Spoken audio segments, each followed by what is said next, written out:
Jansangram news, बातमीची सत्यता हीच आमची ओळख। सेलू दुमदुमलं शंकरपटाने, शिवा बजरंगचा विक्रमी झंकार।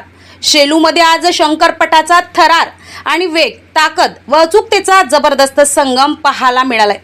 साहसिक जनशक्ती संघटना आणि मित्र परिवाराच्या संयुक्त विद्यमाने आयोजित राज्यस्तरीय भव्य शंकरपटात 1350 फूट जोरदानीच्या बैलगाडा शर्यतीने प्रेक्षकांचा अक्षरशः श्वास रोखून धरला आणि या रोमांचक स्पर्धेत यवतमाळच्या नीतू तिवारी यांच्या शिवा बजरंग बैल जोडीने विक्रमी वेगाने धाव घेत प्रथम क्रमांक पटकावत तब्बल 1 लाख रुपयांचा मानाचा किताब जिंकलाय।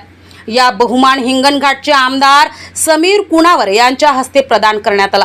यावेळी अनेक मान्यवरांची उपस्थिती पाहायला मिळाली। या स्पर्धेत ढाणकीच्या मोत्या कोहिनूरने द्वितीय, तर नागपूरच्या बादल मोटू आणि नीलम बंडोल यांनी अनुक्रमे तृतीय आणि चतुर्थ क्रमांक पटकावला। अत्याधुनिक डिजिटल घड्याळाच्या साहाय्याने सेकंदापर्यंत अचूक वेळ मोजण्यात आली, तर समालोचकांनी दिलेल्या जोशपूर्ण वर्णनामुळे संपूर्ण मैदान जल्लोषात दुमदुमून गेले। थरारक धावा, प्रेक्षकांचा उत्स्फूर्त प्रतिसाद आणि बैलजोड्यांची विक्रमी वेग यामुळे सेलूचा हा राज्यस्तरीय शंकरपट खऱ्या अर्थाने अविस्मरणीय ठरलाय। जनसंग्राम न्यूज, सेलू।